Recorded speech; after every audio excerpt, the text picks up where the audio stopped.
अस्सलाम वालेकुम। जीत की सोच में खुशामदीद। मैं हूं आपका मेजबान लुकमान अली। पाकिस्तान सुपर लीग जारी और पाकिस्तान सुपर लीग में आज दो तगड़े मुकाबले हुए हैं और बिलाखिर वो रावलपिंडीज की टीम जो मुसलसल शिकस्त से दो चार थी, आज उसने पहली फतह इस टूर्नामेंट में हासिल की है। गो के वो इस टूर्नामेंट से आउट हो चुकी है, लेकिन आज रावलपिंडी ने अपने हमसाए इस्लामाबाद को शिकस्त से दो चार किया है। पहले खेलते हुए इस्लामाबाद यूनाइटेड ने 137 रन किए थे। जवाब में सिर्फ 4 विकेटों के नुकसान पर 18.1 ओवर्स में यह टारगेट हासिल किया रावलपिंडी ने और कप्तान मोहम्मद रिजवान ने 38 बॉल पर 45 रन की इनिंग खेली। कामरान गुलाम ने 30 बॉल पर 42 रन बनाए। अब दूसरे मैच की बात करें, बहुत इंटरेस्टिंग मैच हुआ कराची किंग्स वर्सेस लाहौर कलंदर्स। लाहौर ने पहले खेलते हुए 199 रन किए, लेकिन दूसरी तरफ कराची किंग्स ने 5 विकेटों के नुकसान पर टारगेट हासिल कर लिया, 203 रन बनाए। और खुशदिल शाह ने आज आखिर में आकर क्या कमाल की बैटिंग की है। एक लम्हे के लिए ऐसे लग रहा था कि मुश्किल हो जाएगा कराची के लिए। गो के वार्नर भी क्रीज पर मौजूद थे, लेकिन फिर भी रन्स काफी ज्यादा थे। लेकिन जिस तरह की इनिंग खेली खुशदिल शाह ने, 14 बॉल पे 44 रन किए। पाकिस्तान के बड़े नाम शाहीन शाह अफरीदी और हारिस रऊफ को अच्छा खासा फेंटा लगाया और खुशदिल शाह ने 5 छक्के लगाए, 2 चौके लगाए, 314 का स्ट्राइक रेट, 14 बॉल पे 44 रन करके अपनी टीम को जितवाया और साथ में शाहीन अफरीदी और हारिस रऊफ की खूब पटाई की। इसी मैच के हवाले से, इन दोनों मैचेस के हवाले से बात करेंगे, कुछ कल के मैच के हवाले से भी बात करेंगे। हमारे साथ हमारा पैनल मौजूद है।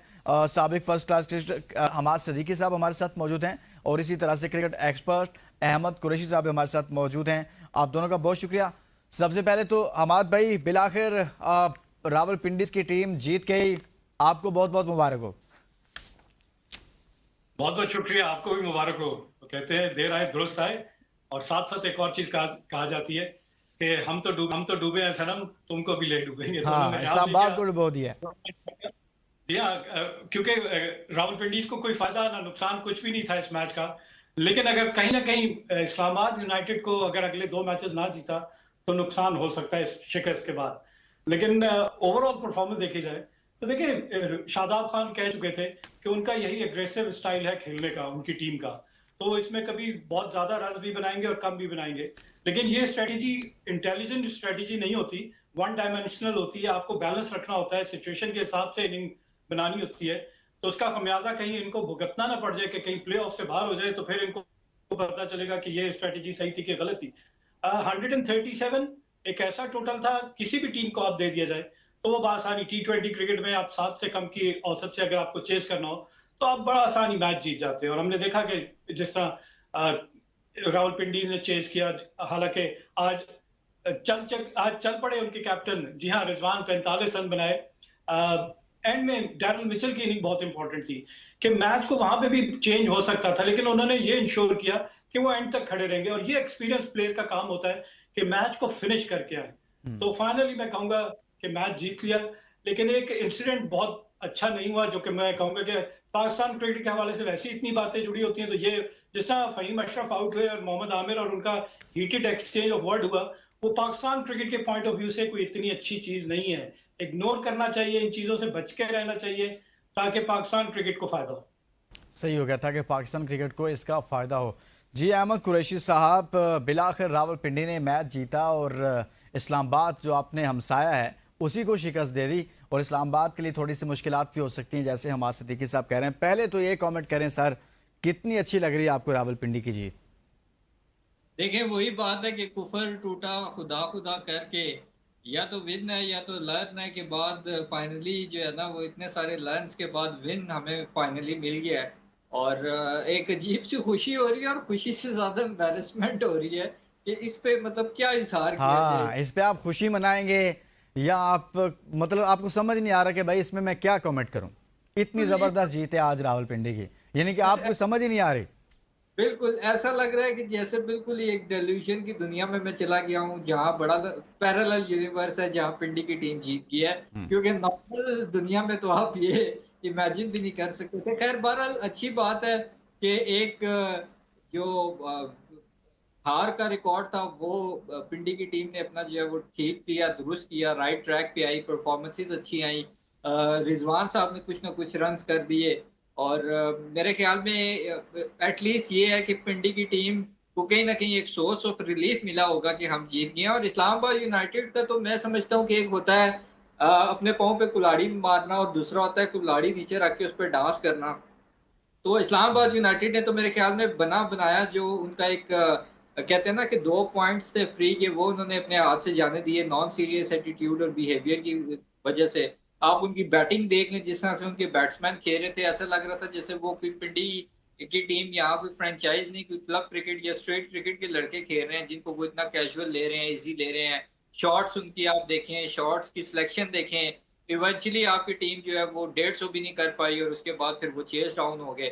सो आई थिंक कि अब मैं ये समझता हूँ कि रिज़वान के लिए मैं बड़ा खुश हूँ कि एटलीस्ट उस बेचारे को कोई ना कोई तो एक सोर्स ऑफ रिलीफ मिल गया है। आई एम श्योर, मुझे अभी तक मैंने देखा नहीं है सोशल मीडिया, लेकिन मुझे लगता है कि आज क्लैप भी हुआ होगा डग आउट में और चैंपियन वाली बातें भी हुई होंगी। सही हो गया।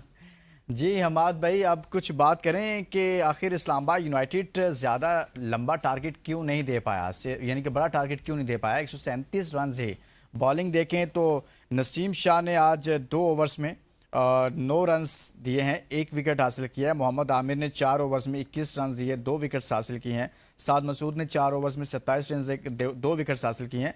आसिफ अफरीदी ने विकेट एक हासिल की लेकिन 4 ओवर्स में 17 रन दिए। आज तो बिल्कुल बदली हुई नजर आई सर रावलपिंडी की टीम, उसका बॉलिंग डिपार्टमेंट। ऐसे लग रहा था जैसे ये तो बहुत ही खतरनाक है। देखें, अगर आप इस्लामाबाद यूनाइटेड की बैटिंग देखेंगे तो आपको 3 प्लेयर्स डबल फिगर पे। अब 20 ओवर में सिर्फ 3, डेविन कॉनवे, मार्क चैपमैन और एक टेल एंडर में से जिसने 11 रन बनाए। जी। तो बाकी बैटिंग 10 के हिस्से पे भी नहीं आई, तो क्या करने गई थी? मतलब पिच में डिफिकल्टी थी, मुश्किल पिच थी, बैटिंग। हमें पता है T20 में पिचेस ऐसी बनती हैं जब बैटिंग फ्रेंडली हो, आप बैटिंग कम से कम आराम से कर सकते। लेकिन अगर आपके पास पेशेंस ही नहीं है, शॉट सिलेक्शन आपकी इतनी बुरी हो, तो फिर तो ऐसी रिजल्ट नजर आएगा। आप स्टार्ट करते हैं इनिंग का और अगर आपको स्टार्ट अच्छा ना मिले तो आप रीबिल्डिंग प्रोसेस में चले जाते हैं। आप ये सोचते हैं कि चले हमने ये फॉर्मूला बनाया है कि हम एग्रेसिव ब्रांड ऑफ क्रिकेट खेलेंगे, लेकिन जब हमारी विकेटें गिर जाती है तो प्लान ए नाकाम हो गया तो प्लान बी पे आप स्विच कर देते हैं। और प्लान बी ये कहता है कि 200 प्लस, लेट से 200 नहीं हो रहा तो आप 160 टू 180 इतना टोटल तो बोर्ड पे लगाएं कि कम से कम बॉलर्स के पास कुछ तो मार्जिन हो। यहाँ पे तो आप समझ लेना 137, जी। दूसरी टीम बेशक उनकी 4-5 विकेट भी गिर जाएं, लेकिन इतना छोटा टोटल था कि प्रेशर उन्होंने कहीं पे भी नहीं फील किया। और हमें नजर आ रहा था कि उन्हें क्या था, हर ओवर में 6 से 7 रन बनाने थे। हर बंदा जाके, क्लब का बच्चा भी आजकल 6 से 7 रन, क्योंकि उसे पता है बाउंड्री नहीं चाहिए मुझे सिंगल डबल करना है, स्ट्राइक को रोटेट करना है और ये टारगेट अचीवेबल है। तो यहाँ मैं कहूंगा कि इस्लामाबाद से बहुत बड़ी गलती हुई है कि ये जिस अंदाज में उनके बैट्समैनों ने बैटिंग की है, इस तरह प्रोफेशनलिज्म नहीं है। और इंटरनेशनल अगर आपने बड़ा क्रिकेटर बनना है तो आपको अपना ये मेथड चेंज करना पड़ेगा। बेशक शादाब की ये अंदाज होगा, उन्होंने जिस तरह वालियाना तौर पे कहा टूर्नामेंट के आगाज में कि जी हम तो इसी तरह खेलेंगे, तो उसका नुकसान नहीं। देखिए एक मिसाल और दे देता हूँ, वेस्ट जी। इंडीज की मिसाल थी इसी तरह कि वो भी इसी अंदाज में खेलते थे क्योंकि वो नेचुरली गिफ्टेड स्ट्रोक प्लेयर थे। और लेकिन वो इस अंदाज से इसलिए खेलते थे, उनकी अगर बॉलिंग लाइनअप देख ली जाए तो वो इतनी जबरदस्त तबाकुल बॉलिंग लाइनअप थी कि वो कहती थी बेशक हमें इतने छोटे से छोटा टोटल दे दें, हम डिफेंड करके दिखाएंगे। तो क्या शादाब के पास इतना अच्छा बॉलिंग अटैक था कि वो 137 को डिफेंड नहीं कर पाए और आप मैच हार गए? और जो बासानी आपको प्ले ऑफ में पहुंचना था, तो उसकी अब आप प्राइस, अल्लाह ना करे कहीं ऐसा हो कि उनको वो प्राइस भी पे करनी पड़े। सही हो गया।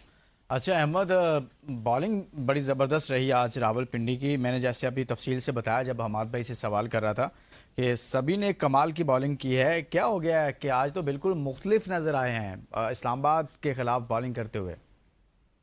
देखिए, टिपिकल पाकिस्तान क्रिकेट टीम वाली अप्रोच रही है पिंडी की टीम की। जब हम देखें आईसीसी इवेंट्स वगैरह में बाहर हो जाते हैं तो फिर हम ऐसी कुटाई लगाते हैं अगली टीम की कि हम कहते हैं कि यार हैरान परेशान हो जाते हैं कि काश ऐसा हम तब खेल लेते जब इवेंट से बाहर नहीं हुए थे। तो कुछ उसी टेम्पलेट को फॉलो किया है पिंडी की टीम में ने और ओवरऑल बॉलिंग बिल्कुल ठीक हुई है, रीजनेबल हुई है। और इसके साथ साथ मुझे ये लगता है कि पिंडी की बॉलिंग नो डाउट अच्छी थी, लेकिन कहीं ना कहीं इस्लामाबाद की जो बैट्समैनों की जो कैजुअलनेस थी या इजी लेना था पिंडी के बॉलर्स को, वो उनको लेके डूब गया कि भाई हम तो ये फ्री के चलते फिरते 2 पॉइंट्स हैं और हम तो आराम सुकून से जीत लेंगे मैच और मतलब आराम सुकून से बड़ा टोटल लगा लेंगे। तो वो कोई इतना सीरियस मूड में बैटिंग ऐसे लग रहा था जैसे बस फॉर्मेलिटी पूरी करने के लिए आए हैं पिच पे। तो ओवरऑल मेरे ख्याल में देखें, अब पिंडी की टीम के लिए वो हैदराबाद वाली भी सिचुएशन अब नहीं रही कि जिस तरह हैदराबाद ने फ्रॉम नोवेयर एकदम से एक्सेलरेट किया, बैक टू बैक मैचेस जीते और अपने आप को एक स्ट्रॉन्ग पोजीशन में वो ले गया है। तो पिंडी का तो सिनेरियो या केस ही डिफरेंट है और मेरे ख्याल में अब टू सम एक्सटेंट उनकी मैनेजमेंट ने, कप्तान ने, बाकी प्लेयर्स ने भी एक सुख का सांस लिया होगा कि शुक्र है एटलीस्ट एक मैच जीत गए, वरना शायद वर्ल्ड रिकॉर्ड बन जाता कि वाहिद दुनिया में शायद ऐसी फ्रेंचाइज हो जाती जो आज तक एक मैच भी नहीं जीती थी। सही हो गया, ठीक है जी। हमाद भाई, मोहम्मद रिजवान ने आज रन्स तो किए हैं, 38 बॉल पर 45 रन्स उनकी जानिब से किए गए हैं। लेकिन सर लग नहीं रहा था कि वो आज भी उस तरह से कोई अच्छे फ्लो में रन्स कर रहे हो, यानी कि फंस कर ही वो अपनी इनिंग को आगे बढ़ाते रहे। बिल्कुल सही कह रहे हैं आपने, बिल्कुल फंस कर ही खेलते रहे और जिस शॉट पे वो आउट हुए वो शॉट सिलेक्शन भी बनती नहीं थी कि right arm leg spinner ball कर रहा है और आप बीच में से बड़ा शॉट खेलने जा रहे हैं। सबसे पहली बात, शॉट सिलेक्शन वो हम देखते हैं क्या आपकी टीम की रिक्वायरमेंट थी। आपको छक्का चाहिए था वहां पे, आपको चौका चाहिए था, नहीं चाहिए था। आप तो अगर ये जो 45 करके वो आउट हुए हैं, अगर वो 65 करके नॉट आउट जाते तो उनका अपना सेल्फ कॉन्फिडेंस आ जाता। लेकिन ना मानने वाली बात है, ना सीखने ना समझने की बात है कि वो अपने ही अंदाज में खेलते जाते हैं और उसका result end of the day ये होता है कि आपकी डिक्लाइन आ जाती है आपकी फॉर्म में, आपकी परफॉर्मेंस में और ओवरऑल। क्योंकि कैप्टन है आप, तो अगर कैप्टन ना डिलीवर कर रहा हो तो टीम आपको उस तरह नहीं लेती। लेकिन अगर कैप्टन की परफॉर्मेंस सबसे अच्छी हो तो टीम थोड़ा जोर लगाती हुई वहां आपको नजर आती है। तो यहाँ रिजवान और बाकी जैसा हम कहें, बाकी भी जिस तरह खिलाड़ी के आउट हुए हैं, पुअर परफॉर्मेंस, शॉर्ट सिलेक्शन नहीं थी। इंटरनेशनल क्रिकेट में मैं कहता हूँ ये जो बाहर बैठे होते हैं ना, जितना सपोर्ट स्टाफ है, ये हर मैच के बाद इनको दिखाते नहीं है कि आपने ये शॉट खेली थी, ये शॉट बनती थी सिचुएशन के हिसाब से। अगर तो बनती है तो जरूर खेलें, या आपको कहा गया होगा कि हम आपकी विकेट की प्राइस पे कर देंगे, लेकिन अगर आप क्लिक कर गए तो आप हमें मैच दें। लेकिन ओवरऑल आप 8 मैचेस हार चुके हैं और एक छोटा टोटल आपको मिला था जो आप आसानी चेज कर सकते थे। तो उसको वो बड़े मार्जिन से जीत कर आते, कॉन्फिडेंस आता, अगले साल के लिए आपको कम से कम ये होता कि एक ये मैच और इसके बाद एक मैच जो रह गया है तो हम इस टूर्नामेंट को हाई नोट पे फिनिश करते। कम से कम कुछ तो बताने की बात होती कि यार 10 में से 2 मैच हमने जीते हैं और जो 2 जीते हैं वो कॉम्प्रिहेंसिवली जीते हैं, नेल बाइटिंग नहीं है कि शायद दूसरी टीम के पास मार्जिन था तो हमने बआसानी दूसरी टीम को हरा दिया। तो यहाँ पे मैं कहूंगा कि प्रोफेशनलिज्म की और वो जो आती है ना मेच्योरिटी, वो मुझे नहीं नजर आती प्लेयर्स के तरह कि यार कब आप इनमें गेम अवेयरनेस आएगी। हम अगर गली मोहल्ले की क्रिकेट की बात करें तो हमें नजर आता है जब हम दूसरी टीम को थोड़ा सा नीचे कर लेते ना तो हम उसको उठने का मौका नहीं देते, बिल्कुल दीवार से लगा देते हैं कि यार अब इसको बाउंस बैक होने का मौका नहीं देंगे। तो ये approach her format of cricket में होनी चाहिए कि अगर आपने देखे आज दूसरे मैच की अगर हम बात कर लें तो जिस तरह खुशदिल शाह ने आके एंड में मैच अगर देखा जाए तो लाहौर कलंदर आसानी से जीत रहा था, लेकिन मोइन अली की बैटिंग, डेविड वार्नर का शीट एंकर और एंड में ब्लाइंडर ऑफ एन इनिंग 5 छक्के लगाना और शाहीन शाह अफरीदी और हारिस रऊफ और डैनियल सैम को आड़े हाथों लेना, एक वो इनिंग है कि जब आप सही। रिलैक्स हो गए और रिलैक्स हो गए, वहां दूसरी टीम ने फायदा उठा लिया और वो चलें, हारा मैच उन्होंने जीत बिल्कुल लिया। ठीक कह रहे हैं आप भी हमाद भी। हम दूसरे मैच की तरफ बढ़ेंगे जो अभी कुछ देर पहले खत्म हुआ है। कराची किंग्स ने फतह हासिल किया अगेंस्ट लाहौर कलंदर्स। लाहौर ने पहले खेलते हुए 199 रन बनाए थे, जवाब में 5 विकेटों के नुकसान पर टारगेट हासिल कर लिया। एक लम्हे के लिए ऐसे लग रहा था जैसे लाहौर इस मैच में काफ़ी मजबूत है, लेकिन खुशदिल शाह ने तो पांसा पलट कर रख दिया।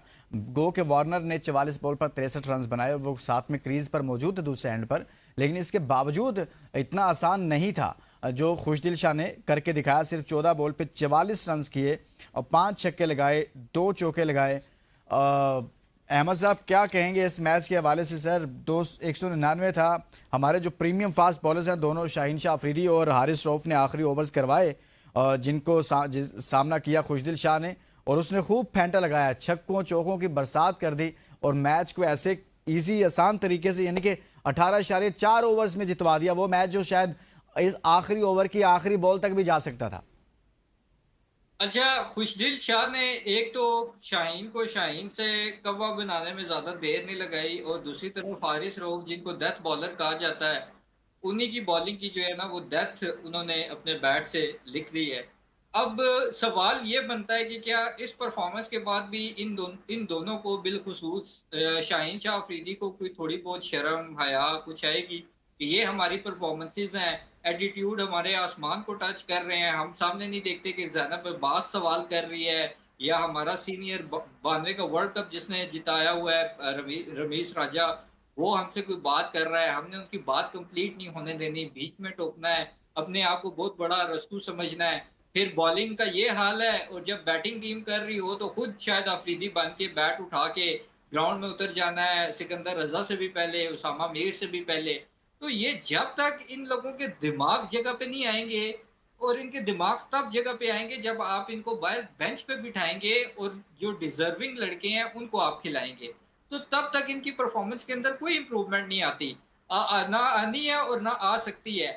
लुकमान पाकिस्तान क्रिकेट टीम में माशाल्लाह से दो भाई, दोनों तबाही, शाहीन शाह अफरीदी और हारिस रऊफ, इन दोनों ने तबाही निकाली हुई थी, कोई टके जितनी परफॉर्मेंस नहीं थी। आ जाते थे डिफेंड करने के लिए, सामने कौन, लाहौर कलंदर के ऑनर, लाहौर कलंदर्स की मैनेजमेंट। और जी हमें इन्होंने 2 दफा टी इसका पीएसएल का चैंपियन बनवाया हुआ है, हमें बड़ा इन्होंने जो है ना वो हातिम ताई की कब्र पे लात मारी हुई है। अब अब तो जो परफॉर्मेंस वो गिनाते थे वो परफॉर्मेंस भी नहीं रही। अब देखो, मकसद ये है कि जब तक इन लोगों को इस चीज का एहसास नहीं होगा, इस चीज की रियलाइजेशन नहीं होगी कि हम जो कर रहे हैं ये हम बड़े गलत डगर पे चल रहे हैं, परफॉर्मेंस हमारी है नहीं, एटीट्यूड हमारे जो है वो बहुत ऊपर, एक रियलाइजेशन ही नहीं है ना। जी। सबसे मेन चीज तो ये है कि आपको रियलाइजेशन ही नहीं है, आपके अंदर कोई फॉल्ट है। जब आपको रियलाइजेशन नहीं होगी कि आपकी बॉलिंग में कोई फॉल्ट है, या एज अ प्लेयर आपकी परफॉर्मेंस डिक्लाइन की तरफ जा रही है, तो तब तक आप कैसे ये चीज कर सकते हैं कि आप अपने ऊपर नजर दौड़ाएं या अपनी उन खामियों को ठीक करने की कोशिश करें। आपके अंदर तो ये एक्सेप्टेबिलिटी ही नहीं है कि हम जो है वो गलत है। तो आई थिंक ये बड़ा अनफॉर्चुनेट है, और अगर इन दोनों ने आगे लॉन्ग टर्म खेलना है पाकिस्तान के लिए भी, और अगर ये चाहते हैं कि इनका कोई फ्यूचर बेहतर हो या एंड इनका एटलीस्ट अच्छा हो, तो परफॉर्मेंस पे इनको ध्यान देना पड़ेगा। और हारिस रऊफ की मुझे समझ नहीं आती, death over specialist, death over specialist, वो भी कौन सा डेथ ओवर स्पेशलिस्ट।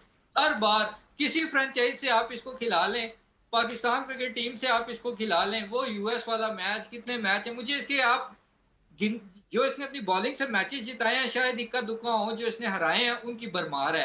पता नहीं कहाँ का डेथ ओवर स्पेशलिस्ट है। और मार अगर आप खुशदिल शाह, नो डाउट बहुत बुरा प्लेयर नहीं है वो, लेकिन जिस पोटेंशियल के बॉलर हारिस रऊफ और शाहीन शाह अफरीदी हैं, उस पोटेंशियल का वो बैट्समैन नहीं है कि इनकी कोट लगाए। लेकिन ये वैसे बन गया। अब आप अली रजा की अगर आप हैट्रिक देखें, उसकी यॉर्कर की एग्जीक्यूशन देखें कितनी परफेक्ट है। ये दोनों अगले 10 साल भी लगे रहे वैसे यॉर्कर नहीं मार सकते। ये यॉर्कर के लिए जाते हैं, वो फुल टॉस बन जाती है। मुझे ये समझ नहीं आती है एज अ फास्ट बॉलर ये दोनों प्रैक्टिस किस चीज का करते हैं, ना इनके बाउंसर एक्यूरेट सही है, बात है। लेंथ एक्यूरेट है, ना यॉर्कर इनसे लगते हैं। कितनी दफा हुआ, एशिया कप की आप एग्जांपल उठा लें और कई इवेंट्स की उठा लें, हारिस रऊफ ने जब जब यॉर्कर एग्जीक्यूट करने की ट्राई की है वो फुल टॉस ही बनी है, और लॉलीपॉप दिया है इसने, और टेल एंडर्स ने भी इसको कूटा है। तो मेरे ख्याल में सेम मिस्टेक्स हम फेड अप हो गए इनके ऊपर बात कर करके, लेकिन इनको शर्म नहीं आती सेम मिस्टेक्स बार बार रिपीट करते हुए। बिल्कुल सही कह रहे हैं जी हमाद भाई। खुशदिल शाह ने फेंटा लगाया है सर, 14 बॉल पे 44 किए, और फेंटा भी उनको लगाया है जिन पर काफ़ी रोशनी डाली है अहमद कुरैशी साहब ने, यानी कि शाहीन अफरीदी 4 ओवर्स में 51 रन दिए, 12.75 की इकोनॉमी थी उनकी, और विकेट कोई नहीं लिया। दूसरी जानिब हारिस रऊफ साहब ने 3.4 ओवर्स में 36 रन दिए, 9.81 की उनकी इकोनॉमी थी। सर क्या कहेंगे इन दोनों की बॉलिंग के हवाले से? हारिस रऊफ ने पिछले मैच में डेथ ओवर्स में बड़े जबरदस्त यॉर्कर किया, हम इतने इम्प्रेस हो गए। बैट्समैन सामने अबरार अहमद, बैट्समैन सामने अलजारी जोसेफ, उनको वो यॉर्कर करते थे, वो बेचारे खेले नहीं था। हमने कहा कि लो जी अबरार अहमद, ये हारिस रऊफ की फॉर्म वापस आ गई है, पेस के साथ बड़ी सही जगह पे एग्जीक्यूट कर रहा है। अच्छा, शाहीन शाह अफरीदी की बॉलिंग देख लें तो आपको 2021 का वर्ल्ड कप याद आ जाएगा, जहां मैथ्यू वेड ने इनको आड़े हाथों लिया था और इनको बिल्कुल समझ नहीं आ रही थी कहां पे बॉल करनी है। उस वक्त इनकी पीक थी, अब इनकी पेस कम हो गई है। अब जब पेस कम हो गया तो मुझे इनकी 2 बॉल याद आती है जो ये कर रहे होते हैं, या यॉर्कर की ट्राई करते हैं, पेस नहीं है, बैट्समैन बआसानी एक कदम पीछे चला जाता है क्रीज पे, जहां ये यॉर्कर पिच करने लगते हैं वो हाफ वॉली बनती है और बैट्समैन वहां से। और अगर जो शॉर्ट पिच करते हैं तो शॉर्ट पिच देखिए, बैट्समैन अगर मैंने पहला बॉल आगे किया, बैट्समैन ने मुझे वहां से छक्का मार दिया, तो अब बैट्समैन रीड कर रहा है आपको कि मैं अगला बॉल आगे नहीं करूंगा, पीछे करूंगा। वही हुआ, अगले बॉल पे खुशदिल शाह पहले से बैकफुट पे मौजूद थे, ये थोड़ा सा शॉर्ट पिच बॉल करेगा और उसने मिड विकेट पे छक्का देगा। अब बॉलर के ऊपर बैट्समैन हावी हो गया, क्योंकि बॉलर जो है वो मेंटली इतना टफ नहीं नजर आ, क्योंकि उसका वो पीक गुजर गया, उसकी वो फॉर्म गुजर गई है, उसकी वो पेस कम हो गई है। और इस तरह की अगर एक एक ओवर में 3-3 4-4 छक्के, और आप कहेंगे आप प्रीमियर फास्ट बॉलर हैं, तो ऐसे तो प्रीमियर फास्ट बॉलर हमें अब नहीं चाहिए पाकिस्तान। आपकी रिप्लेसमेंट हो जाएगी, यंगस्टर को खिला दें इनकी जगह। ऐसे फास्ट बॉलर अब पाकिस्तान टीम के लिए नहीं खेलने चाहिए कि जीता हुआ मैच आखिरी 2 ओवर में आप हार कर दूसरी टीम को तोहफे में दे देते हैं। तो ये बहुत, मैं कहूँगा बहुत अच्छे से एक्सपोज हुए थे, और इस लीग में और कुछ ज्यादा एक्सपोज हो रहे हैं। हारिस रऊफ तो हो ही रहे हैं, शाहीन शाह अफरीदी भी हो रहे हैं। इससे पिछले मैच में चले थोड़े से इकोनॉमिकल थे, लेकिन आज तो जिस तरह मैं कहूंगा कि मोइन अली ने जिस तरह इनको आड़े, देखें इस मैच को बनाया मोइन अली ने। 32 गेंदों पे आके 58 रन की पार्टनरशिप उन्होंने की डेविड वार्नर के साथ। उससे पहले लाहौर कलंदर 79% था विन प्रेडिक्शन, और उनके तो चांसेस ही नहीं नजर आते 21%। जी। लेकिन जैसे मोइन अली के खेलने का अंदाज मुझे लग रहा था एग्जैक्टली सईद अनवर का। वो अपनी कलाई को इतना जबरदस्त यूज कर रहे थे, और हमें पता था कि फ्लैम्बॉयंट है वो, जहां उनको थोड़ा शॉर्ट पिच हुई तो उन्होंने पॉइंट के ऊपर से भी खेल दिया। और जो आगे उनकी बॉल होती थी, रिस्क पर कितना अच्छा था कि वो मिड विकेट बासानी छक्का down the ground, Saeed Anwar की झलक नजर आ रही थी। लेकिन जैसे वो आउट हुए, थोड़ा सा मैं कहूंगा कि डेविड वार्नर ने चांस लिया शीट एंकर का रोल अदा करते हुए। फिर आजम खान आते हैं, वो एक छक्का लगाते हैं, तो नजर आया कि इनकी टीम आज मैच जीतना चाहती है, आज लड़ रही है मैच। और फिर एंड में तो क्या जबरदस्त, मैं कहूंगा कि ब्लाइंडर ऑफ द इनिंग इसको कहा जाता है, कि 14 गेंदों पे मैच का नक्शा बदल दिया। जी एक जी। मैच जो दूसरी टीम तकरीबन जीत चुकी थी, और उसको आप कहेंगे नहीं जी हम आखिरी बॉल तक लड़ेंगे। आखिरी बॉल तक क्या, उन्होंने तो 19वें ओवर में मैच खत्म कर दिया, और ऐसा मैच खत्म किया कि 19 गेंदों पे 57, यानी 3.1 ओवर में 57 रन, और उसमें से 44 रन जो है वो खुशदिल शाह के। तो खुशदिल शाह ने भी, मैं कहता हूँ पता नहीं किन किन चीजों का इनसे बदला लिया है। कुछ होती होगी इन लोगों की आपस में राइवलरी भी, लेकिन आज का मैच जो है वो खुशदिल शाह ने जिताया, और उन्हें सही मैन ऑफ द मैच भी करार दिया। सही होगा। अच्छा, एक प्लेयर की मैं बात करना चाहता हूं, वो है पाकिस्तान की कौमी क्रिकेट टीम के कैप्टन, T20 कैप्टन है, जिनका नाम है सलमान अली आगा। 15 बॉल पे 14 रन किए हैं टोटल पूरे टूर्नामेंट में। तकरीबन अब 9 मैचेस आई थिंक वो खेल चुके हैं, और 112 रन हैं उनके। अहमद कुरैशी साहब, आपको कुछ समझ आ रही है कि सलमान अली आगा साहब किस तरह से टूर्नामेंट को खेल रहे हैं? हमारी T20 टीम के कैप्टन है सर वो। सलमान अली आगा को खुद समझ आ रही होगी कि वो कैसे ये टूर्नामेंट खेल रहे हैं, और इस परफॉर्मेंस की बेस पे तो उनकी तो जगह नहीं बनती है एज अ बैट्समैन या एज अ प्लेयर टीम में, तो वो फिर कप्तानी किस मुंह से करेंगे। लेकिन डीठ पना कायम रहेगा और वही कप्तान रहेगा, क्योंकि अभी तो देखें ना 6 महीने होते हैं। सलमान अली आगा खुद भी क्या बैठा है ये बात कि 6 महीने रहते हैं, 6 महीने बाद हमने अपना कोई T20 मैच खेलना है, तो 6 महीने तक आप भी भूल जाएंगे, मैं भी भूल जाऊंगा इनकी परफॉर्मेंस, या हम चलो अगर शोर शराबा डालेंगे भी। अभी तक अहमद, एक सेकंड, इस टूर्नामेंट में वो 39वें नंबर पर हैं, 39वें नंबर पर। उनके नीचे हसन खान आते हैं, बाकी आप फिर खुद अंदाजा लगा लें। उनके लिए पिंडीज और हारिस रऊफ वाला ही मशवरा है कि पॉइंट्स टेबल उल्टा कर लें तो वो उनको अपना आप नंबर 1 नजर आएगा। और ये बात मुझे मेरे ख्याल में मुझे पता नहीं कोई और 100 दफा शायद रिपीट करनी पड़े, जो पाकिस्तानी प्लेयर्स की परफॉर्मेंस चल रही है हाँ। इस वक्त भी। मतलब एक होता है ना कि आपको अफसोस होता है या फ्रस्ट्रेशन होता है, जब आपको हंसी आनी शुरू हो जाए ना, खास तौर पे ट्रांसमिशंस में बैठ के, तो इट मींस के जो वो हिंदी जुबान में कहते हैं सीमा रेखा पार हो गई है, मतलब लिमिट होती है डेट पान की और बैट के। तो मुझे तो अब मैं ये देखता हूँ ना कि ये जो T20 वर्ल्ड कप पे आप अगर स्क्वाड उठा लें, रिजवान को चले हटा लें, इसकी शाहीन की क्या परफॉर्मेंस है, या आगा की, या वो नाफे की और बाकियों की, तो मतलब इन लोगों की तो मेरे ख्याल में इन लोगों को तो ग्राउंड के जो स्टेडियम का दरवाजा है ना, उससे अंदर नहीं घुसने देना चाहिए इन परफॉर्मेंसेस पे। और ये T20 वर्ल्ड कप अभी खेल के आए हैं, और एक होता है कि चलो कोई बंदे को शर्मिंदगी हो, अफसोस हो कि यार वर्ल्ड कप में हमारी क्या परफॉर्मेंस रही, चलो हमने जो भी वहां पे गलतियां की, हम अपनी जो गलतियां या अच्छा खेल है वो हम PSL में दिखाएं, और कहीं ना कहीं लोग जो डिसअपॉइंट हुए हैं हमसे, या लोगों के दिलों में हमारे लिए एक सही। भाई है आप उसको कह रहे हैं कि अभी भी ऐसी परफॉर्मेंसेज हैं। सलमान अली आगा की हमने बात की है। ये एक सवाल मान से मुतालिक मैं हमाद सिद्दीकी साहब के लिए भी छोड़े जा रहा हूँ। ब्रेक के बाद वापस आएंगे तो इस पर मजीद बात करेंगे, और कुछ कल के मैचेस पर बात करेंगे। Stay with us. Welcome back. Break पर जाने से पहले हम बात कर रहे थे दोनों मैचेस के हवाले से, लेकिन खास तौर पर हमने इस प्रोग्राम में ये भी बात की, सवाल उठाया कि सलमान अली आगा जो कौमी टीम के कैप्टन हैं, उनकी अपनी परफॉर्मेंस बहुत बुरी है। अभी तक वो 39वें नंबर पर हैं इस टूर्नामेंट में। जब बैटर्स की परफॉर्मेंस को देखा जाए, 9 मैचेस में उनके 112 रन है। कराची किंग्स की जानिब से वो खेल रहे हैं। जी हमाद सिद्दीकी साहब, क्या हो रहा है सलमान अली आगा साहब के साथ सर? T20 आप, हम तो ये कहते हैं, दावा करते हैं कि भाई हम PSL की बुनियाद पर, यानी कि यही जो परफॉर्मेंसेस देगा उसको हम टीम में शामिल कर लेते हैं। हमने सबसे बड़ा क्राइटेरिया इस वक्त PSL रखा हुआ है, तो PSL में तो उनकी परफॉर्मेंस बहुत बुरी जा रही है। तो क्या इसको मद्देनजर रखते हुए फिर आगे कुछ फैसले हो सकते हैं? देखिए, अगर तो मेरिट की बात की जाए और परफॉर्मेंस बेस्ड हो, फिर तो ऑब्वियसली जगह नहीं बनती। लेकिन हमारे यहाँ कभी भी मेरिट पे फैसले नहीं होते, और यही वजह है कि पाकिस्तान परफॉर्म नहीं करता इंटरनेशनल क्रिकेट में। सलमान अली अगर देखें, प्लेयर में खुद इतने गट्स होने चाहिए कि मुझसे नहीं डिलीवर हो रहा। अब टूर्नामेंट तकरीबन एंड पे है, 9 मैचेस खेल लिए, एक ही मैच और रह गया, यार आपसे नहीं परफॉर्म हो रहा। मैं इनकी जो थिंक टैंक है, जो इनकी मैनेजमेंट है, उनसे पूछूंगा, क्या आपके पास इन 11 के अलावा और कोई प्लेयर नहीं है? आज आपने अब्बास आफरीदी को भी बाहर बैठाया। तो अगर सलमान अली आगा से रन्स नहीं बन रहे, तो क्या किसी और प्लेयर को मौका नहीं दिया जा सकता है? इससे तो बेहतर ही परफॉर्मेंस हो सकती है। ये जो इन्होंने रन बनाई, इससे पहले ही आउट हो जाते हो। बैट शाह की बॉल पे हसीबुल्ला ने कैच छोड़ दिया, वो कैच अगर हो जाता तो रन भी इनके ना होते। तो इनकी तो पुअर फॉर्म चली रही है। लेकिन पाकिस्तान क्रिकेट हमेशा से ऐसे ही होता है। नहीं जी, वो कैप्टन था, फिर इस कैप्टन होने के बलबूते पे वो दोबारा टेस्ट क्रिकेट की बात कर ली जाए तो वहां पे शान मुस्तफा चूंकि कैप्टन है और उनकी अपनी परफॉर्मेंस है, वो नहीं नजर आती हमें as a captain in test cricket. लेकिन वो उसके बावजूद वो पाकिस्तान टीम में।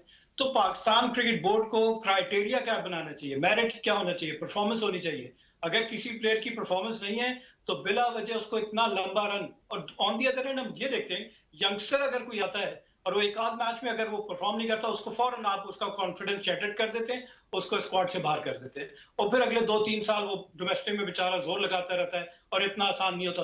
लेकिन ये वो सीनियर प्लेयर जो कि परफॉर्म नहीं भी कर रहे और इतने लकी है, उसके बावजूद आपको आपको नजर आते हैं कि ना भी पाकिस्तान की नेशनल टीम में अब ये फ्रेंचाइज में भी उसी तरह खेल रहे हैं, परफॉर्मेंस जीरो है। तो यहाँ एक और प्लेयर देखें, आज सलमान अली आगा के लिए भी बहुत अच्छा मौका था कि एक बड़ी इनिंग खेल सकते थे वो। और दूसरा, आज पहले मैच की अगर बात की जाए तो हैदर अली, हम मोहम्मद हारिस की बात करते रहते हैं, हैदर अली ने आज किस तरह विकेट थ्रो की। मतलब आपको 6 ओवर रहते थे जब आप बैटिंग कर रहे हैं, और आप 5 रन बनाते हैं 12 गेंदों पे। मतलब आपके पास कोई गेम प्लान नहीं, मेथड ही नहीं है, ब्रेन ही नहीं है आपके पास। क्या आपको या तो बड़ा शॉट मारना है या फिर आपको कुछ नहीं आता। क्रिकेट में क्या चौके छक्के के अलावा सिंगल डबल की कोई अहमियत नहीं है। आप ग्रेजुअली बिल्ड करते हैं अपनी इनिंग, आप सिंगल डबल करते हैं, आपकी आई सेट होती है, थोड़ा सा फीट मूवमेंट आती है, आपका कॉन्फिडेंस आ जाता है, फिर आप शुरू करते हैं। लेकिन आप कहें कि मैं हर बॉल पे चौका और छक्का लगा दूं, तो ये नामुमकिन है। और यही वजह है कि अभी तक पाकिस्तान की ये फ्रेंचाइजीज इनको पिक करती जा रही हैं। तो फ्रेंचाइजीज का कसूर है कि नॉन परफॉर्मेंस को जब आप पिक करते रहेंगे तो वो ऐसे ही रिजल्ट आपको देंगे। तो जरा बोल्ड हो जाएं और इन बड़े नामों से आगे निकल के सोचें, यंगस्टर्स को मौका दें। जरूरी नहीं है कि यंगस्टर्स आपको हर बता दे, लेकिन आप कम से कम ये तो होगा कि एक प्लेयर को जिसने परफॉर्म नहीं किया, उसकी जगह हमने और ऑप्शंस को चेक तो कर लिया, हमें ये तो पता चल गया कम से कम ज़हनी तौर पर इतनी स्पेस तो होगी ना कि भाई हमने, लेकिन ये भी तो बड़ी खबर बन जाएगी ना हमाद भाई कि कौमी क्रिकेट टीम के कैप्टन जो कि खुद ही किसी और की कप्तानी में टीम में खेल रहे हैं, वो उनको टीम से बाहर बैठा दिया गया, प्लेइंग 11 से बाहर बैठा दिया गया। एक नया मसला बन जाएगा, इतना आसान नहीं है ना सर। आगे चलते हैं जी, कल के मैच पर कुछ बात कर लेते हैं। Hyderabad Kingsman versus Islamabad United. वो हैदराबाद जिसने जीतने का सिलसिला शुरू कर रखा है और इस वक्त टूर्नामेंट में चौथे नंबर पर मौजूद है, और इस्लामाबाद इस वक्त टूर्नामेंट में तीसरे नंबर पर है। इस्लामाबाद के 9 पॉइंट्स हैं 8 मैचेस में, और हैदराबाद के इस वक्त 8 पॉइंट्स हैं, काफ़ी क्लोज हैं। और अब इन दोनों के दरमियान एक तरह से मुकाबला चल रहा है। हेड टू हेड देखें तो इस टूर्नामेंट में अभी दोनों टीमें एक बार सामने आई हैं, और ये मैच हैदराबाद ने जीता हुआ है, इस्लामाबाद को शिकस्त दी हुई है। अब कुछ प्लेयर्स को भी दिखा दें जी, दोनों तरफ से बैटिंग में दिखा दें कि कौन ज़्यादा रन्स कर रहा है। इस्लामाबाद यूनाइटेड की तरफ से समीर मिन्हास अभी तक अच्छा खेल रहे हैं, 7 मैचेस में उनके 271 रन हैं, 45 के एवरेज है, स्ट्राइक रेट 156 का है। मार्नुस लबुशन ने यहाँ पर उनके 8 मैचेस हैं, 264 रन हैं हैदराबाद किंग्समैन की तरफ से। विकेट्स दिखाएं जी, कौन ज़्यादा विकेटें ले रहा है। तो इस्लामाबाद की तरफ से उनके कैप्टन शादाब खान ने अभी तक 6 मैचेस में 10 विकेटें ली हैं, और अपनी टीम की तरफ से वो टॉपर हैं। मोहम्मद अली हैदराबाद किंग्समैन की तरफ से 7 मैचेस में उनकी 10 विकेट्स हैं। तो ये सूरत हाल है जी। अहमद कुरैशी साहब, सर कल जो मैच होने जा रहा है हैदराबाद वर्सेस इस्लामाबाद, वो इस्लामाबाद जिसको आज शिकस्त का सामना करना पड़ा है रावलपिंडी के हाथों, वो रावलपिंडी जो तमाम ही टीमों से हारती जा रही थी। क्या कहेंगे कल के मैच के हवाले से? देखिए, हार जीत तो खेल का हिस्सा है, it's not a big deal. लेकिन क्योंकि हैदराबाद ने पहले भी इस्लामाबाद को हराया हुआ है और उसके बाद इस्लामाबाद ने आज जो तमगा अपने सर लिया है, जो इस पीएसएल में कोई और टीम अभी तक नहीं ले सकी, उसके बाद मुझे ये लगता है कि हैदराबाद काफी कंफर्टेबल पोजीशन में होगी एज कम्पेयर टू इस्लामाबाद। और हैदराबाद इस्लामाबाद को हरा सकती है और मेरे ख्याल में हराएगी। मार्नस लेबुशेन को अगर आप देखें, उसको जैसे जैसे ग्रेजुअली टूर्नामेंट आगे बढ़ता गया, उसको प्लेयर्स का आइडिया हुआ कि किस प्लेयर का क्या पोटेंशियल है, कॉम्बिनेशन का उसको आइडिया हुआ, तो अब वो कॉम्बिनेशन को बड़े अच्छे तरीके से यूटिलाइज कर रहा है। और इस्लामाबाद की जो हरकतें हैं, वो मुझे ये लग रहा है कि शायद बहुत अब इजी ले रहे हैं मैचेस को, कि जैसे वो तो उन्होंने कि लिखा हुआ पढ़ लिया है कि वो अब आगे कंफर्म है कि जाएंगे ही जाएंगे प्ले ऑफ में। मेरे ख्याल में ये मैचेस जो है, ये बड़ा क्रूशियल स्टेज आ गया पीएसएल का, जहाँ पे एक एक मैच बहुत ज्यादा इंपॉर्टेंट है, जहाँ पे एक एक मैच डू एंड डाई की इम्पोर्टेंस रखता है। तो मुझे ऐसा ही लगता है कि हैदराबाद की टीम ये मैच जीतेगी। हैदराबाद के ही सिर्फ 2 मैचेस रह गए हैं, बाकी सबके 9 मैचेस हो चुके हैं। ये इस्लामाबाद और हैदराबाद इन 2 टीमों के ही एक 8-8 मैचेस हैं, बाकी सब ने अपने 9 मैचेस खेले हुए हैं। तो ये मैच ये भी फैसला कर देगा कि इस्लामाबाद का रास्ता कितना मुश्किल हो जाएगा। हमाद सिद्दीकी साहब, सर कल का मैच इस्लामाबाद के पॉइंट ऑफ व्यू से तो बहुत ज़्यादा देखा जाए तो अहमियत इख्तियार कर गया है, क्योंकि इस्लामाबाद एक अच्छी टीम है, तो लिहाजा अगर कल का मैच वो हार गए तो फिर तो अगर मगर वाली कहानी इनके साथ भी शुरू हो जाएगी। जी हाँ, बिल्कुल सही कह रहे हैं आप। इस्लामाबाद अगर कल जीत गई ना, तो फिर तो ऑब्वियसली वो थ्रू हो जाएगी प्लेऑफ के लिए। लेकिन दोनों के लास्ट मैचेस देखे जाए तो हैदराबाद किंग्समैन ने मुश्किल team number 2 team Multan Sultan को जिताया। लकीली जिताया, क्योंकि 0 पे वो आउट हो गए थे। उस्मान खान किसी को सुनाई नहीं दिया, और मुझे हैरत हुई सुनाई क्यों नहीं दिया इसने, क्योंकि स्टेडियम में तो क्राउड तो था नहीं। वो तो हमें टीवी पे सुनाई देता, वो शोर ऊंचा कर देते हैं ताकि आपको लगे कि स्टेडियम भरा हुआ है। लेकिन वहां पे ना विकेट कीपर को सुनाई दिया, ना सराउंड में जो 30 यार्ड सर्कल में फील्डर कहते हैं स्नेक आपको सुनाई देता है। मैं बड़ा हैरान हूं कि किसी को आवाज नहीं हुई। और वो लक थी उनकी कि 0 पे वो उस्मान खान इस्माइल की हैट्रिक हो जाती, मैच सील हो जाता। लेकिन 0 पे वो बच गए, और फिर उन्होंने क्या जबरदस्त इनिंग खेली। छक्के ही छक्के, आपको रिकॉर्ड छक्के नजर आते हैं टूर्नामेंट में, उनकी 4थी सेंचुरी। लेकिन इस्लामाबाद, जहां हैदराबाद ने मुश्किल मैच जीता, वहां इस्लामाबाद ने आसान मैच हार दिया। तो एक टीम हाई ऑन कॉन्फिडेंस है कि मुश्किल टीम से जीत के आपको कॉन्फिडेंस आता है, और एक टीम लो ऑन कॉन्फिडेंस है कि सबसे कमजोर टीम से वो हारी हुई है। तो कल का मैच तो मेरे ख्याल से डू एंड डाई है दोनों के लिए। जो भी जीतेगा वो सर्टेन हो जाएगा कि वो नेक्स्ट राउंड या कि प्ले ऑफ के लिए क्वालिफाई करेगा।